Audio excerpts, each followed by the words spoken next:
Montana wildfire. Flathead National Forest. August heat. Evacuation zone. An old man with an oxygen tank. Faded red flannel shirt. 68 years old. Weathered cowboy hat. Moving slowly. 12 hikers trapped on Eagle Ridge, surrounded by fire. 90 minutes of air left.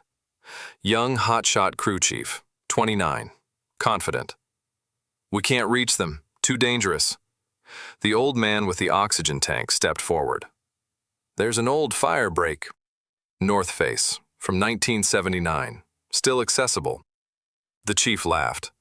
"That's a myth, and you can barely walk." But the fire jumped containment. 80 minutes left. A phone call made. State Fire Marshal racing to the scene. "Did you say Frank Morrison is here?" The reveal. 400 jumps. 22 years. The legendary Devil's Canyon rescue. 47 people saved. The old man leading the crew up the impossible route. His shirt lifting. Burn scars covering 40% of his back. All 12 hikers brought down alive. Because legends don't retire. They just carry oxygen tanks. But let's start from the beginning. The Montana sun beat down through a haze of smoke that turned the sky the color of rust. Frank Morrison sat on the tailgate of a volunteer fire department pickup truck at the Flathead Valley Evacuation Center, watching the mountains burn. He was 68 years old. His face was weathered like old leather, deep lines around his eyes, a white beard streaked with yellow from decades of proximity to smoke. He wore a faded red flannel shirt, sleeves rolled to his elbows, revealing forearms covered in scars. A battered brown cowboy hat sat on his head, and beside him on the tailgate sat a portable oxygen concentrator connected by clear tubing to a nasal cannula. The wildfire had started 3 days ago. Lightning strike in the backcountry. Now it had consumed 40,000 acres and was burning toward populated areas. The volunteer station where Frank had been helping organize supplies had become the staging ground for Type 1 hotshot crews from across the West. Frank took a slow pull from his oxygen, watching the organized chaos.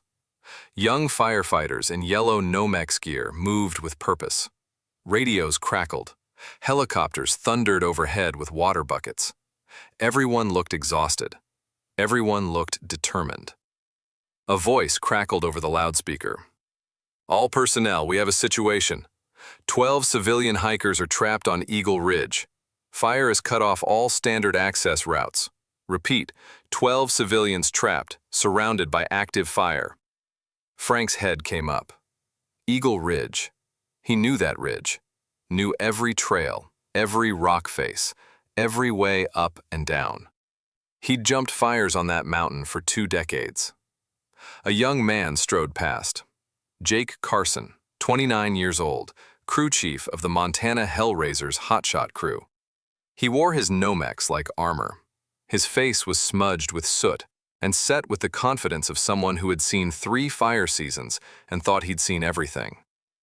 Frank slid off the tailgate, walked toward Carson, each step deliberate. The oxygen concentrator in a shoulder bag, the tubing running to his nose. His gait, slow but steady. "Chief Carson," Frank said, his voice a gravelly rasp. Carson turned, looked Frank up and down, saw an old man with an oxygen tank, nothing more. "Sir, this is a restricted staging area. Evacuees need to—" "I'm not an evacuee. I'm Frank Morrison. I worked these mountains for 22 years. Carson's expression shifted to polite dismissal. "That's great, sir, but we have a situation. 12 people trapped on Eagle Ridge. We're assessing options." "I know. I heard." Frank pointed toward the mountains. "There's an old firebreak on the north face, hand-cut in 1979. Runs from Copper Creek up to within 200 yards of the ridge summit. If the fire hasn't jumped it yet, that's your access route." Carson blinked. "Sir, there's no firebreak on the north face. I've studied every map of this mountain." "It's not on the maps. We cut it during the 79 season. Never got officially documented, but it's there." Carson's jaw tightened. He was tired. He was dealing with a crisis, and now some old man with an oxygen tank was giving him advice based on something that supposedly happened before Carson was even born. "Sir, with all due respect, I appreciate your concern, but we have satellite imagery, we have aerial recon, and we have ground teams with current intel. If there was a fire break up there, we'd know about it." Frank didn't argue, just pointed toward the radio operator's station. "Pull up the topo map. I'll show you exactly where it starts." Carson hesitated. Then, more to humor the old man and get him to leave than anything else, he walked to the command tent. Frank followed, his oxygen concentrator humming softly. The incident commander, a woman named Sarah Webb, 45, was coordinating with air support. She glanced up as Carson and Frank approached. "Carson, what's the status on Eagle Ridge?" "We're looking at aerial insertion, but the winds are too unpredictable. Rotor wash could push the fire right into the hikers." "Time window?" "They radioed 40 minutes ago. Said they had about 90 minutes of breathable air, so we're down to maybe 50 minutes now." Frank stepped forward. "Ma'am, I'm Frank Morrison. I worked—" Webb held up a hand. "Sir, I'm in the middle of a rescue operation. If you're not part of the crew, I need you to step back." "He claims there's some secret fire break from the 70s, Carson said, his tone making it clear what he thought of the claim. Webb looked at Frank, really looked at him for the first time. The oxygen tank, the age, the slow breathing. "Sir, even if there was a fire break, you can barely walk. How would that help us?" "I'm not offering to climb it," Frank said evenly. "I'm offering to show you where it is. You have crews who can make the climb, but they need to know where to start." Carson turned back to the map table. "Look, we don't have time for wild goose chases. We need real solutions." The radio crackled. "Command, this is Air 3. We've got eyes on the hikers. They're huddled in a rock formation on the south side of the ridge. Fire is within 100 yards and moving fast. Wind shift in the next 20 minutes could overrun their position." Webb's face went pale. "Copy that, Air 3. Keep visual contact." Frank's voice cut through the tension. "The fire break starts at Copper Creek. Coordinates 48.6 north, 114.2 west. Runs northeast for 2.3 miles. Ends at the rock formation locals call Devil's Chimney, about 200 yards below the summit." Carson stared at him. "How do you know those exact coordinates from memory?" "Because I cut that fire break. By hand. Over 6 weeks. And I've walked it 100 times since." A voice came from behind them. "Frank? Frank Morrison?" An older man, mid-60s, in civilian clothes but wearing a fire department cap, pushed through the tent flap. His name was Charlie Davis. He'd been a rookie Smokejumper in 1983. "Charlie," Frank said, a hint of warmth in his gravelly voice. Charlie turned to Webb and Carson. "If Frank Morrison says there's a fire break, there's a fire break. This man spent 22 years jumping into places no one else would go." He paused. "Ma'am, I need to make a call. Right now." Webb nodded, confused but sensing something significant. Charlie pulled out his phone and walked outside. He scrolled through his contacts, found a number he hadn't called in years. State Fire Marshal Robert Kendrick. Charlie had worked under him decades ago. The phone rang twice. "Kendrick?" "Marshal, it's Charlie Davis. I'm at the Flathead Evacuation Center. We've got 12 hikers trapped on Eagle Ridge, and Frank Morrison just showed up." There was a long pause. "Smokejumper Frank Morrison?" "Yes, sir." "Jesus, is he okay?" "He's 68. He's on oxygen. But, sir, he says there's an old fire break that can get us to those hikers." "Then there's a fire break. I'm 40 minutes out. Don't let him leave." Back in the command tent, the tension was escalating. Carson was on the radio coordinating aerial water drops to slow the fire's advance. Webb was calculating evacuation times. The hikers had maybe 35 minutes left. Carson turned to Frank. "Sir, I'm sorry, but we can't base a rescue operation on a 45-year-old memory of a trail that's not on any map. If we send a crew up there and it doesn't exist, we've wasted our only chance." Frank didn't respond, just pulled out his wallet. From inside, he extracted a faded photograph, placed it on the map table. The image showed a much younger man, lean and hard, standing in front of a small airplane. He wore a jumpsuit. Behind him, smoke rose from distant mountains. "That's me, 1979, the year we cut the firebreak." Carson stared at the photo, then at Frank. The resemblance was there, buried under decades and illness. The tent flap burst open. State Fire Marshal Robert Kendrick strode in. He was 62, fit, with iron-gray hair and the bearing of someone who had commanded men in crisis for 30 years. His eyes swept the tent and locked on Frank. "Smokejumper Morrison," Kendrick said. Not a question, a statement. Frank nodded. "Marshal?" Kendrick turned to Webb and Carson. "Whatever this man tells you about these mountains, you listen. Between 1977 and 1999, Frank Morrison logged over 400 jumps. He holds the record for most consecutive successful drops in the history of the Montana Smokejumper program.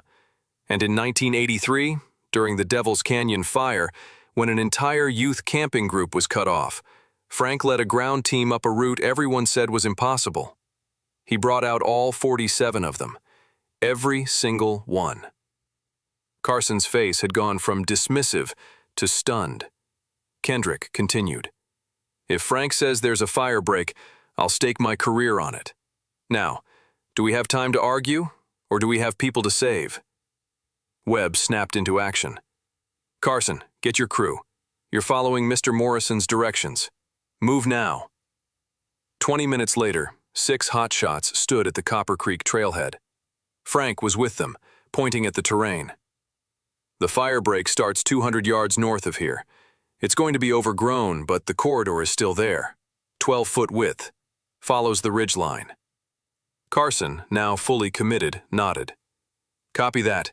Team, let's move." Frank watched them disappear into the smoke. His hand went unconsciously to his side, where under his red flannel shirt, scar tissue covered 40% of his back. A legacy of the one time his parachute had dragged him through a burning tree line before he could cut away. The radio on Webb's belt crackled. "Command, this is Carson. We found it. The firebreak is here, exactly where Morrison said. We're ascending now." 15 minutes later. "Command, we have visual on the hikers. All 12 are mobile. We're bringing them down." Frank allowed himself a small nod, took a slow breath from his oxygen. Kendrick stood beside him. "You didn't mention the oxygen last time I saw you." "Smoke inhalation damage. 40 years of breathing fire catches up." Frank's voice was quiet. "Doesn't mean I forget the mountains." 40 minutes later, 12 exhausted, soot-covered hikers emerged at the trailhead. Behind them came Carson's crew. When Carson saw Frank, he walked directly to him, removed his helmet. "Mr. Morrison, I owe you an apology. I dismissed you.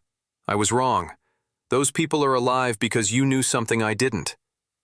Frank extended his weathered hand. Carson shook it. "Just glad they're safe, son." One of the rescued hikers, a young woman in her 20s, approached. Her face was streaked with tears and ash. "You're the one who told them where to find us?" Frank nodded. She threw her arms around him. "Thank you.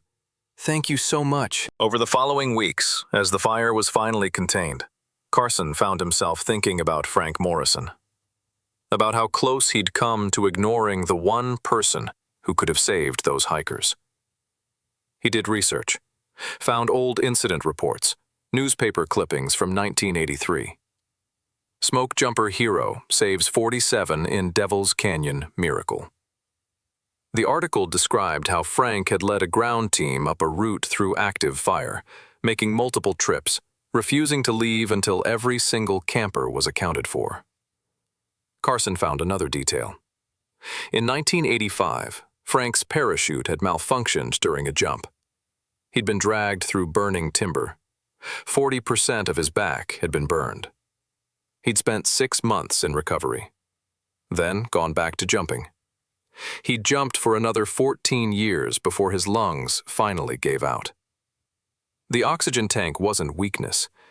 It was the price he'd paid for 2 decades of breathing smoke so others could live. 3 months after the Eagle Ridge rescue, State Fire Marshal Kendrick implemented a new program, the Legacy Knowledge Initiative. It paired veteran firefighters with active crews. Their job? Document routes, breaks, and terrain knowledge that existed only in memory. Frank Morrison was the program's first advisor. 6 months later, Carson was grabbing coffee at a diner in Kalispell when he saw a familiar faded red flannel shirt. Frank sat in a corner booth, oxygen concentrator beside him, reading a newspaper. Carson approached. "Mr. Morrison, mind if I join you?" Frank looked up, gestured to the empty seat. "I wanted to thank you again," Carson said, "and to tell you something. I've spent 6 months working with the Legacy Initiative. Every week I meet veterans like you who know things that aren't in any database. And every week I realize how much we almost lost by not listening." Frank nodded slowly. "The mountains don't change much, but the people who know them, they do. They get old, they retire, they die. And if we don't pass it down, it's gone." Carson reached into his jacket, pulled out something small. A patch. Smokejumper wings. "This was my grandfather's. He jumped in the 60s. I want you to have it, to remind me what real experience looks like." Frank looked at the patch for a long moment. "Keep it, son. Remind yourself. But more importantly, teach the next generation to listen. Not just to technology, not just to satellites and drones, but to the people who walked the ground." Carson's hand closed around the patch. "I will. I promise." 2 years later, when Frank Morrison died peacefully at 70, his funeral was attended by over 200 firefighters. Active duty, retired, from every corner of the West. Carson was there. So were 11 of the 12 hikers from Eagle Ridge. Marshal Kendrick spoke at the service. Frank Morrison jumped into fire 400 times. He saved 47 people in one rescue. He worked for 22 years in conditions that would break most men. But his greatest legacy isn't the jumps or the rescues. It's teaching us that wisdom doesn't retire. Knowledge doesn't expire. And the people we dismiss because they move slowly or breathe with help, they might just be the ones who save lives. At the burial, Carson placed the Smokejumper patch on Frank's casket, whispered, "Thank you for teaching me to listen." Heroes don't always wear Nomex and carry chainsaws. Sometimes they wear flannel and carry oxygen. Sometimes they move slowly. But they remember. And that memory saves lives.